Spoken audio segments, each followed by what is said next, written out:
Sa punto po ito, makakausap natin si Ginoong Tomas Pastor, ama ng pinaslang na race car driver na si Enzo. Magandang tanghali po, Ginoong Pastor. Yes. Opo. Ginoong Pastor, ano po reaction nyo? Nakita nyo po ba yung suspect at umano'y mastermind sa pagpatay ng inyong anak? Oo, very much surprised kami. It's a big turnaround sa mga dating suspect. Kilala po ba ng pamilya Pastor itong sinasabing mastermind?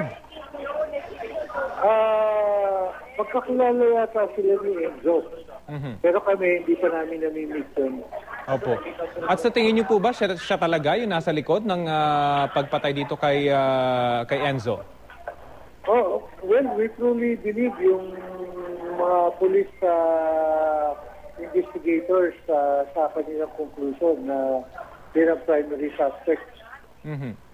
At nabanggit niyo po na posibleng kilala nga ng anak ninyo itong sinasabing mastermind, pero nung nabubuhay po ba siya, meron siyang ikinukwento na may nakaaway o posibleng may banta sa nag-away kanya? yata sila niyan eh. Again po, ano po yun? Nag-away sila niyan. So may away na po sila noon. At alam niyo po yung detalye ng away na yun, Ginoong Pastor? Sa isang bar yata, sa ikwentro sila, so kinumprot ni Enzo yan. Yung balita ng kaibigan nila sa akin.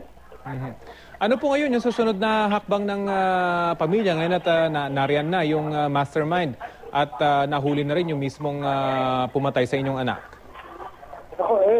Yung magpa-file ng complaint yung pamilya, saka yung people versus itong yung criminal act na ginawa nila.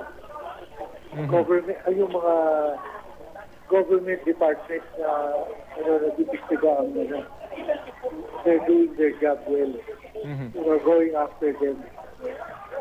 Wala naman pong pangamba yung pamilya Pastor sa kanilang kaligtasan ngayon at naaresto na itong mga sinasabing suspect? Well, nasa custody ng police sila. So, I'm sure safe naman sila doon. Panghuli na lamang po, Ginoong Pastor, ano pong mensahe nyo dito sa mga investigador na nagsagawa nitong investigasyon dito sa kaso ng inyong anak? Dahil mastermind po agad yung nahuli, Ginoong Pastor.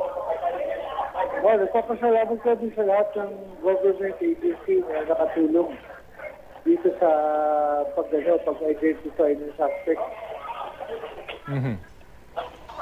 Okay, sige po. Maraming salamat. Ginoong Tomas Pastor, ama ng pinaslang na race car driver na si Enzo Pastor. Magandang tanghali po sa inyo. Okay, thank you.